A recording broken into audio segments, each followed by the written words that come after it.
What's up, everybody? What's up? What's up? What's up? I hope you all can hear me well. Um, Tonight, I was actually just kind of going through some stuff and finishing up a few things that I've been working on, and also finishing up the podcast because you guys know November 9th, I'm going to be announcing something that's actually going to be for the channel. I'm also looking at a couple of things as far as direction. You guys that are watching, don't be afraid to hit that super chat because we got that. Cash App is up. All donations are going back towards the channel. As you can see, we've got some new software so we can chat. We've got some tripods, got a couple gimbals, got light. Um, so yeah, don't forget, donate, help the channel keep going, keep growing. Don't forget to grab your t-shirts. But my whole purpose tonight though was because I was watching a movie that I had mentioned once before, but it's one of those where I've spoken to a few people tonight, and it's one of those where it just actually just I just had to come on and talk about it because welcome you guys that are just now checking in, and hopefully everybody's getting a notification. I actually just got mine. It's a few minutes late, but better late than never. Um, what's up, Incorporation Doctrine? Well, the movie I'm referring to tonight is it's actually a pretty good Denzel Washington flick. It's Roman J. Israel Esquire. I don't know why it's difficult for me to say that. Anyway, he spoke about the one thing that made me think about the conversation that I had last week where I spoke about Alicia and 1152 Woe to Ye Lawyers. And it comes back to the one thing I constantly say, I even put in the description, the fact that 95% of people never go to trial, and 90% of cases never go to a courtroom. And I was like, that is amazing to me, considering for those that go to trial, so that 5% that go to trial, they're winning almost 80% of the time. Why?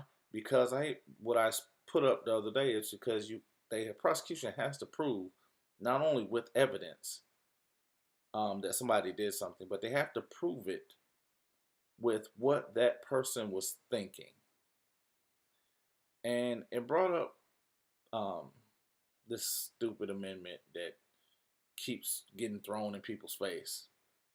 In all criminal prosecutions, the accused shall enjoy the right to be confronted with the witnesses against him, to have compulsory process for obtaining witnesses in his favor. Because when we're talking about the right to a fair trial, and 95% are never exercising it, do we have that right? Because those that question anything that goes on in our legal system, they're considered a problem. They're considered a nuisance. I even had a young man tonight. He's represented by a paid attorney. And I sent him over the a discovery list, things that are supposed to be in discovery, things that I got from the Federal Rules of Civil Procedure. Well, the attorneys return on him saying, hey, you need to ask for these things, was stop reading sovereign citizen material. And I thought that was just amazing because that's also the return when you ask a police officer to do their job properly, is referring to as sovereign citizen material. And they even had a young man explain to me when I first started doing this, what you're talking about is sovereign citizen material. And the great part about it is then I guess the University of Harvard is teaching sovereign citizen material. University of Princeton, UC Berkeley, Cornell, all these places that have law books, that have court cases, I guess they're all teaching sovereign citizen material. Because whenever I think of someone, they're saying sovereign citizen material, it's the information that I was getting whenever I was peace looking when I first started this journey. And whenever I say peace looking, the reason why I did my channel, the reason why I have this material ready available, the reason why I tell you where to go look for it, where to go research it, where to find it, is simply because when you have an opportunity to look for what is right, you don't get pieces of something. The pieces I give you are for application. I even go in depth because I even speak about law as being situational, not subjective. Because if it was subjective, then your feelings would determine law. Law doesn't have any feelings. It doesn't care about either side when it is applied properly. Now, you hear me talk about, well, if feelings aren't a part of it, why do I speak about painting the picture? Because what I'm talking about is actually the small monicum of all the things that are set forth in front of us. Because 90% of what I teach everyone is encompassed in the 90% where most people are not even going into a courtroom. And this deals with pre-trial adjudication. Because the simple things, even a traffic citation, there must be discovery. Because anytime your liberty is at stake, I'm going to say that one more time. Anytime your liberty is at stake, that is a criminal procedure. Now, what they've done is they criminalized contracts. What they've done is they've criminalized agreements. What they've done is criminalize privileges. And then they teach fear. They train fear. And then they teach those that question as being the problem, when in fact the system itself is not working as it was written to work. Now, many of us understand why it doesn't, because it's working as it's designed to work. You have systematic targeting. You have a lot of things where there are overlaps simply because of. You have vindictive prosecutions. You have malicious prosecutions.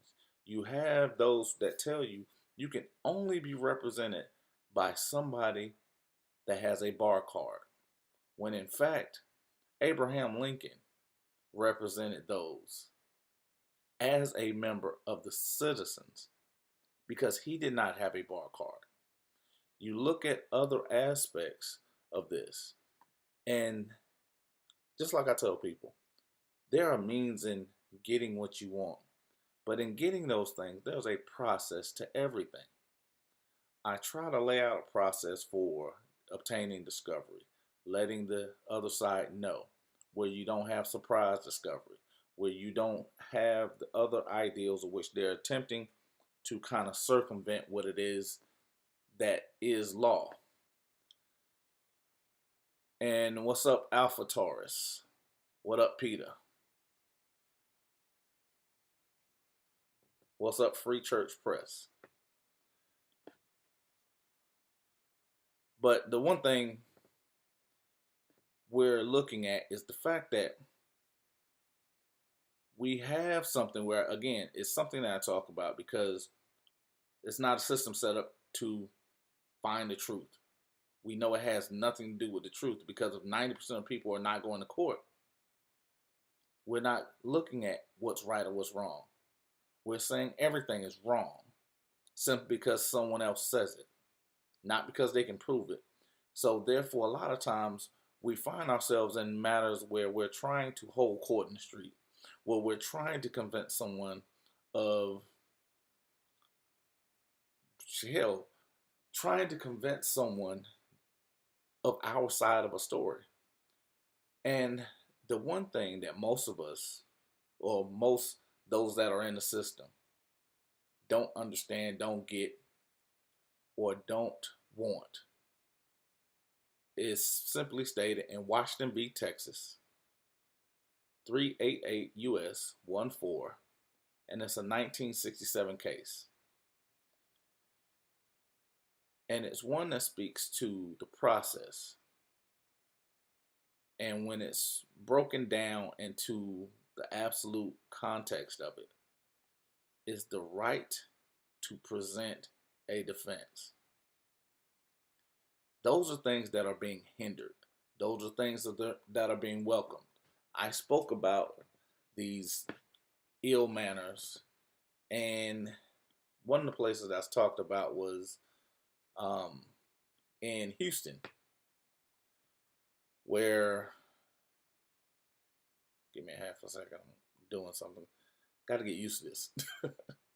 Where I spoke about in Harris County, where DA said, "Oh, we have our justice system is evidence-based justice." And in the midst of saying this evidence-based justice crap, she is not allowing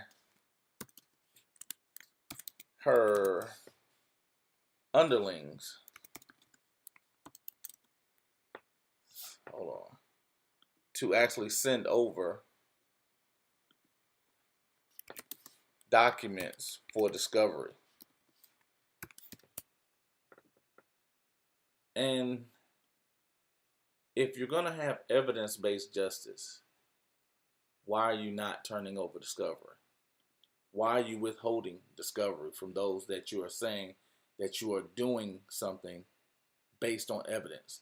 So you can kind of eradicate the ideals of wrongful convictions, those that are wrongfully accused. Because when you're looking at those that are on death row and they're set out, when you're looking at over 65% of them,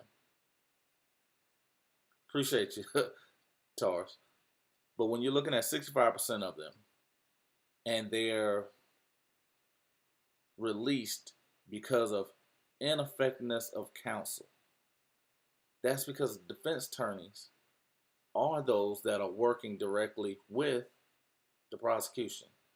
That's because defense attorneys are allowing the prosecution to not turn over documents.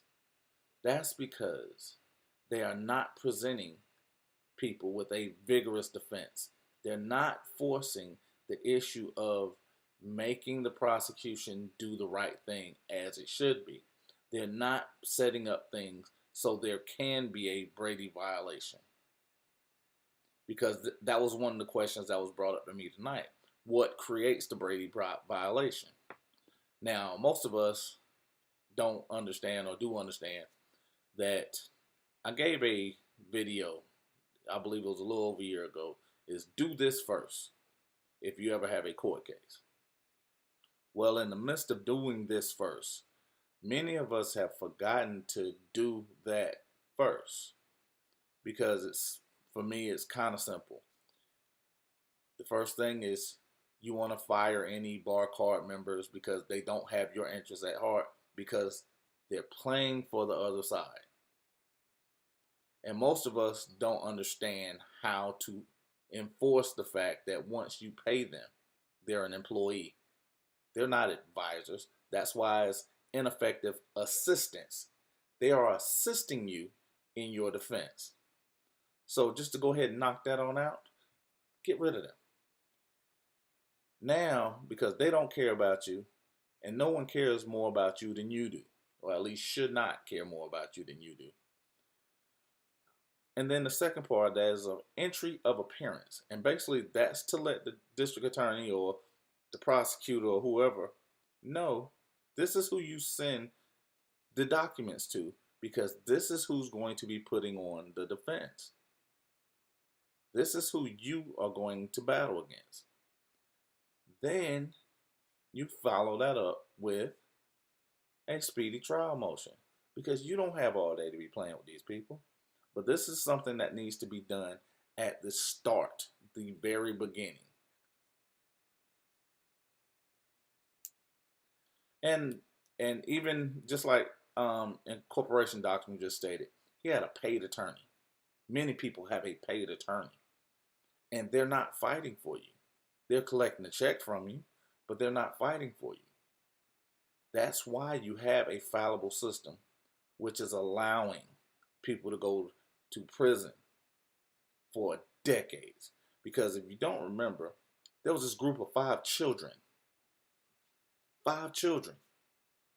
14, 15, 16 years old, that was allowed to go to prison for 10 years, knowing they did not commit a crime. And people were okay with it. People are upset to this day that they went to prison and were released because they didn't commit the crime that they were accused of. Because even in allocations, when I speak about the prosecutor or the state can't apologize, that's why when they have your what do you call that? Those hearings for you to get out, that they don't want you to apologize. They want you to allocate everything that you've done. They want you to say you did it and you're sorry for doing it, even if you did not commit the crime, because they can't apologize if they make a mistake. I just rattled off, I believe, 13 to 20 people that were executed, which is a permanent solution. And you look at the simple fact that if I'm a system of absolution, and I know this one is fallible and highly flawed, how can I have something as a punishment that is an absolution? And when you have one person being executed knowingly innocent, that's a problem. Now, whether you believe in the death penalty or not, everyone should have an issue with that, because that could be anyone, literally. And now, because they don't want to do paperwork, we're seeing more people being killed in the streets, because it's easier to kill than to, and apologize for it, than to actually take someone in and then hope that they don't fight back. Hope that they don't challenge the system. Hope they don't allow the dragging on and they take a deal. So instead of dealing with hope, they're training the police officers to be scared of everyone. They're training the police officers to use not one of their 7 non-lethal efforts to bring someone in, but their one lethal weapon.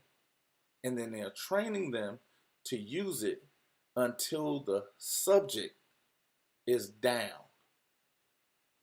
So when you're looking at these videos and you're understanding the outsides of this, are we really getting the concepts of what's being done and how and where we should be taking this fight? And the greater part is, are we actually fighting, or are we condoning their actions? And I'm gonna do something real quick. I'm gonna look in here.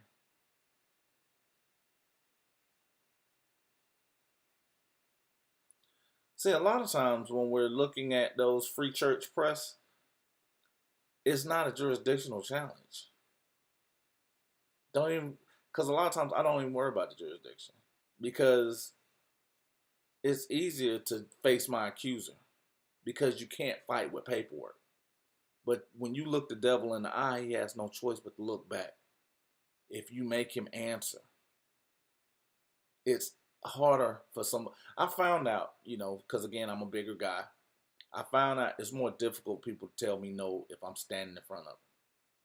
It's more difficult to be boisterous if I'm standing in front of you. It's more difficult for anybody, and it's human nature.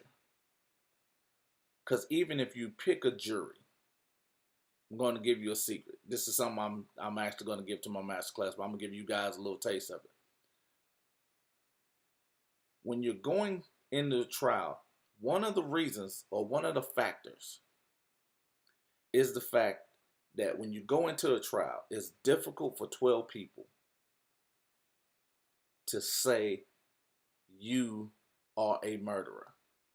They are looking for someone to blame, but they're looking for a way to let you go. This is the reason why people win almost 80% of the time, because they're looking for a reason to send you home. Because it's hard to look you in the eye and convict you if they see that you are human. Because there's not a gun to their head. There's not a gun in their hands. They're not trained. They're the same people that are looking at the news and saying, oh my God, are you serious? Is this really what we're here for? Am I really sitting in the seat for this? These are the questions that go through their head. These are the things that are statistically brought up. Because you're looking at a regular Joe. It's like you sitting up there. If someone gives you an opportunity to look and say, hey, I'm innocent, which is also one of the things that most people don't even realize. If you want to tell your side, depending on how bad it is, they just want to hear you say, I'm innocent. They need those words. They don't need you to prove anything. They just need to hear it. That's why a lot of times you'll hear defense attorneys that are actually doing what they're supposed to do, probably getting paid a lot of money to do it. They'll say it in their closing. My client is innocent of these actions or allegations.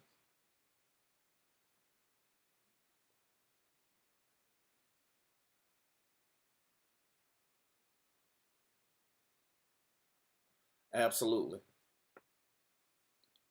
Because it used to be a point where we were innocent, then proven guilty.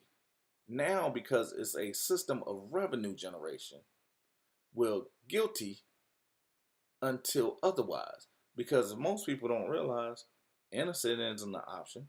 Innocent isn't on the ballot. Innocent isn't even part of the conversation.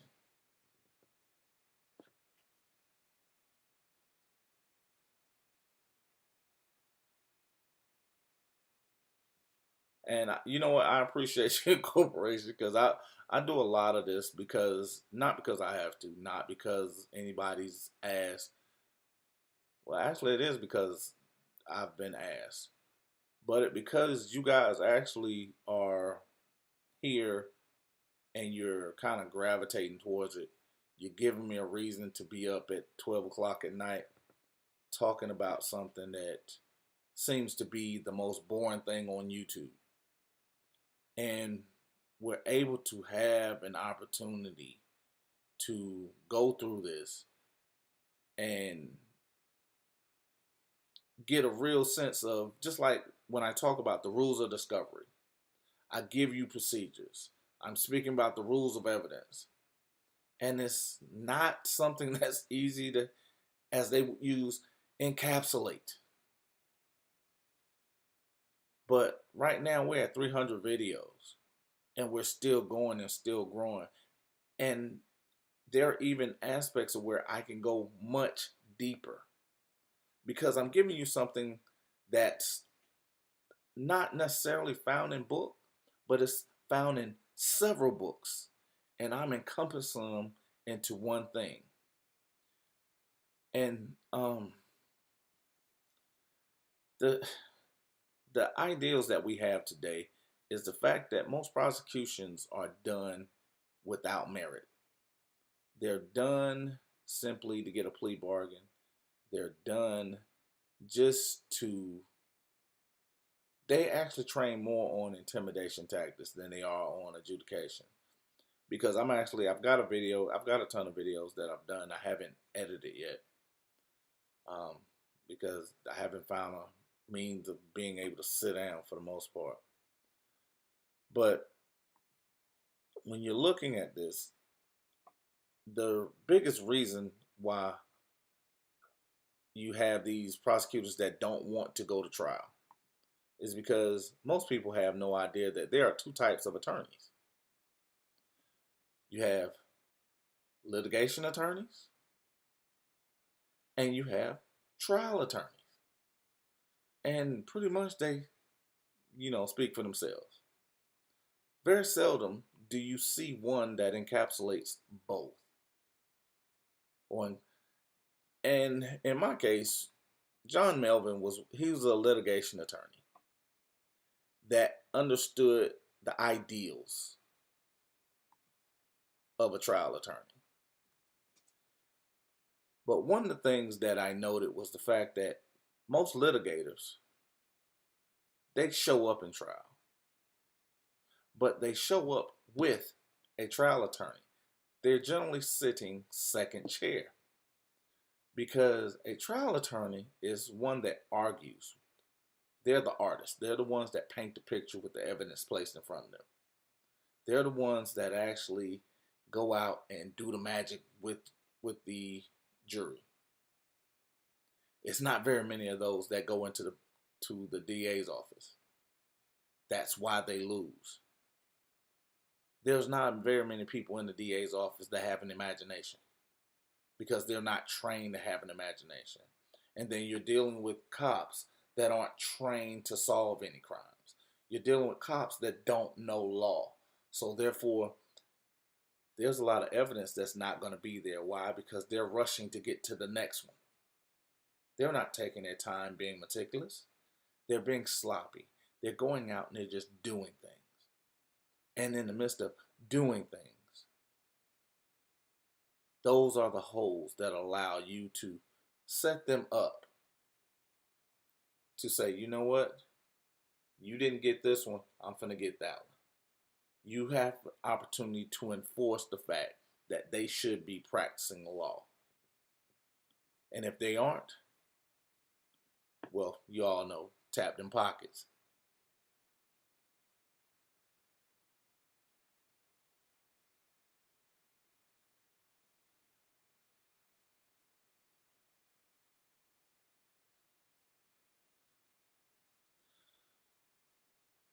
Okay, I'm gonna give you a couple of great ones. Most time, whenever you're not allowed to speak at your original arraignment, is because you haven't set up your documents. You haven't done the first three things that I talked about. You haven't fired everybody that's a bar card member. You haven't put in the entry of appearance. Because for the most part, that lets the court know that you are on your shit. You know what you're supposed to be doing.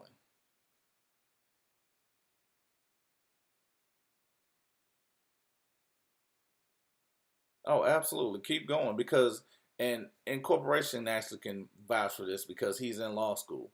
When you're understanding the fact of when you're unless you're going and you're doing constitutional law, they're not teaching you law. They're teaching you statutes, codes, and ordinances. They're teaching you procedures to circumvent constitutional law. And those means are where they're giving you something because they're preparing you to pass the bar and become a member of their club. So that's where, again, those that are actually practicing law, that are applying law, are able to kind of get one up on them in a state court. And if they don't do what they're supposed to do in state court, your remedy is the removal because everything you're doing, again, has a process. And in the midst of that process, it has to be documented. And most of the time, I've only seen this not happen once. What's up, DD? I actually did get your information. You need to hit me up in the morning. But for the most part, what we're doing is we're looking at everything and understanding line by line, precept upon precept. There's a process. Soon as you get your contract to fight, you answer everything immediately. You file your documents because the contract, that's them going on the offensive. The best defense is being offensive. So when you get something from them, you give them something every time. Every time, don't care what it is, you must answer.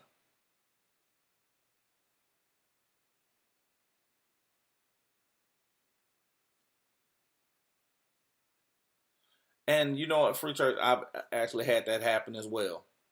Because, see, here's the great part about that. That's when you start doing things like make sure if you're arrested, you get a proof of incarceration.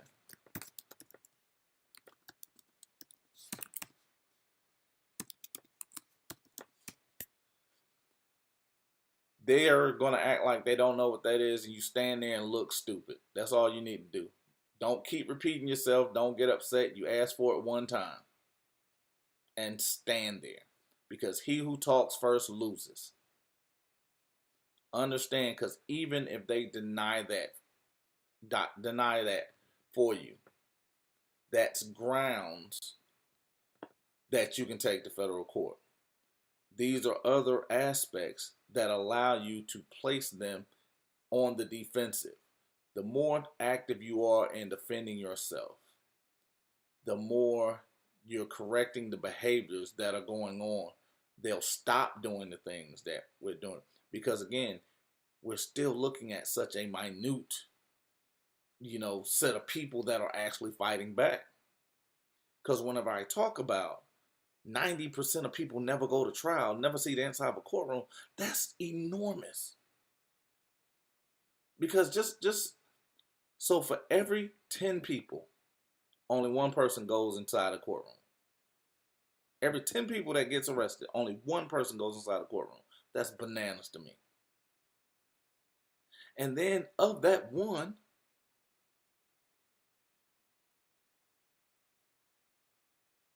absolutely. That's what I tell people all the time, that you're looking at this what I give you has nothing to do with sovereign citizenship or anything of that nature. What I'm giving you is stuff that's in a law book. Stuff that I'm giving you is stuff that's written in the Federal Rules of Civil Procedure. The things that I'm giving you are straight from actual, yes, sir. The things I'm giving you are straight from the paperwork doctrine that they're supposed to have. These are their rules, not mine. That's why I can tell you, yeah, this is what you need, because you can actually go and look that up. These are things that I've gotten. These are cases that I've used. I didn't use them once, didn't use them twice. I've used them multiple times. Had very similar results every time, because the nature of the beast doesn't change, just the people that perform with him. That's it. All of them do the same thing because all of them have the same playbook. Because even when incorporation finishes, he's going to understand their playbook. And the great part about this is the fact that most of us are hungry because we're tired of this. This is the thing that we all want changed. This is the thing that we're looking for to be different. We're not doing this because I'm not doing this for, oh, I'm going to get super wealthy on YouTube giving out court cases. Nobody trying to do that. And that's the one thing about it. I'm giving you an opportunity to begin defending yourself at pretrial. So even if you never get to see this inside of a courtroom, you have an opportunity to at least show that I am willing to fight back. Even if you are part of that 95% that do get inside a courtroom, maybe you are part of that percentage that does not have to go to trial because you're getting either dismissed or you're getting charges dropped, or when you're looking at the simple fact that you have the right and asking for and demanding your right to a defense. Because when you're looking at Washington v. Texas, there never should have been a Washington v. Texas. Ever. Because you have the right to confront your adversaries.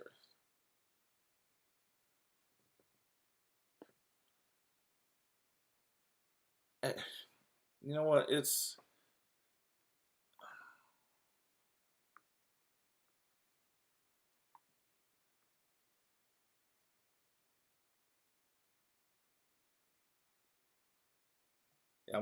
I'm real Drake right now. I'm in my feelings.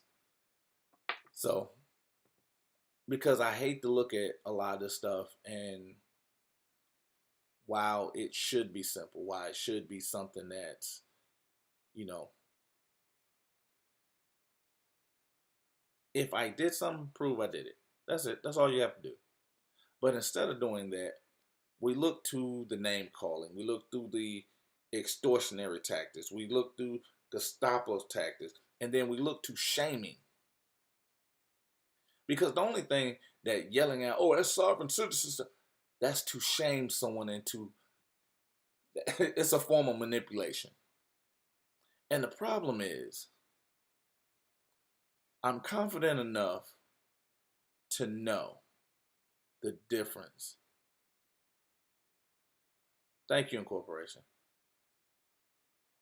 I'm competent enough to know the difference between what you're telling me, because I know, one, you're wrong, and two, I think you're stupid. But I'm confident to know that I can pick up your book and tell you where you're wrong. I can pick up your statement and show you where you're lying. I can actually look at your procedures and show you where you're falling short. So when you're giving me things that I not only know, but I live, it becomes something different. So the right to present a defense, that should never be something that was adjudicated on.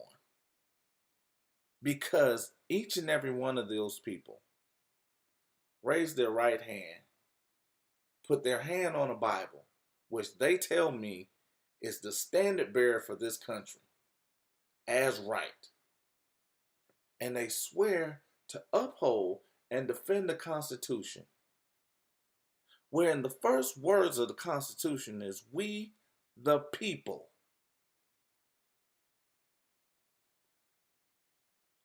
Are the highest in regard, not the civil servant.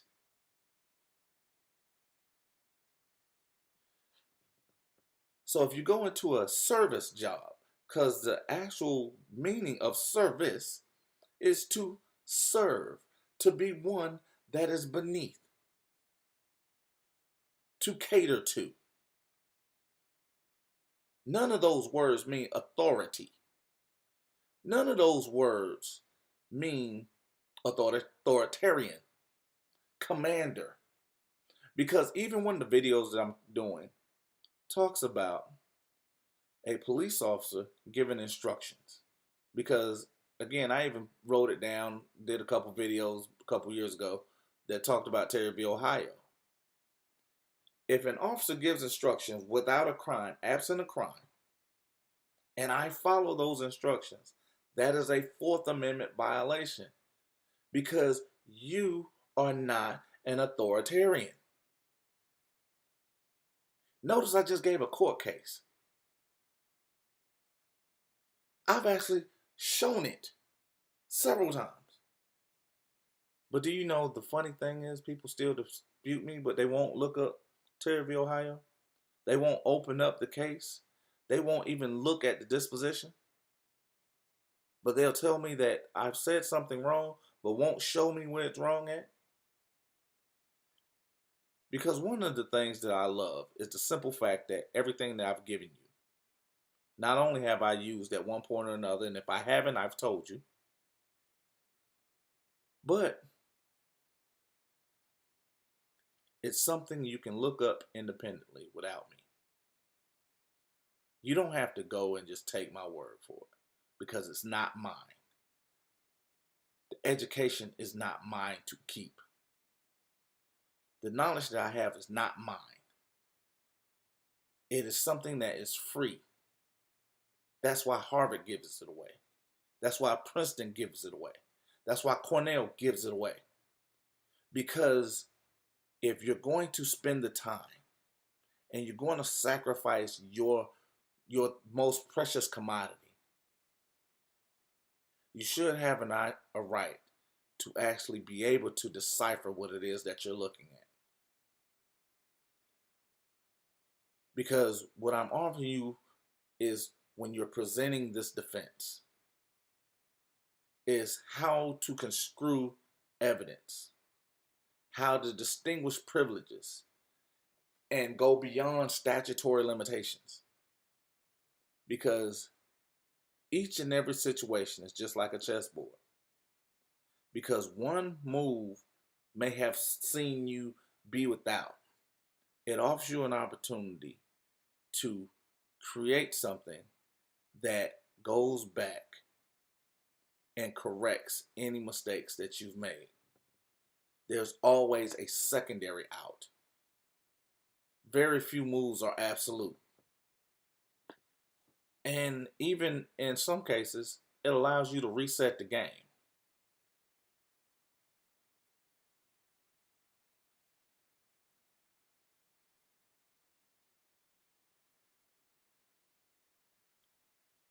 And absolutely, I give you guys, again, everything that I have, because I don't want to just send you out there. Because, like I said, when I started, I got a lot of information that was bad. I got a lot of stuff that wasn't complete cases, wasn't even from cases. It was things that people thought, and then 1,000 people used it, and then they were wondering why things weren't happening. So then, whenever I actually started grabbing actual law books and actually spent the time in, I found a reason to give you something. And at this point, this is my legacy, giving you guys the time that I actually spent doing this, offering you an opportunity to see inside, not only, I guess, pulling back the curtain door of what we once saw as something that was taboo, that was something that was, just, it was hidden from us for whatever reason. And now we have an opportunity to go beyond where we thought we could be at. Well, I'm actually going to close tonight with that. Just understanding you have the right to introduce material evidence in your favor, whatever it is. Character, unless the state can demonstrate that the jury is incapable of determining its weight and credibility, and that the only way to ensure the integrity of the trial is to exclude the evidence altogether. Because you have the right to present a defense. They have an obligation to present facts that's tangible, things you can touch, things that are real. And they have to give you something that is more than lip service. So, thank you guys again. I'm going to have some more stuff for you tomorrow. Don't forget, hit the Cash App. Boom. And grab your t-shirts. I love you guys. Supreme, out.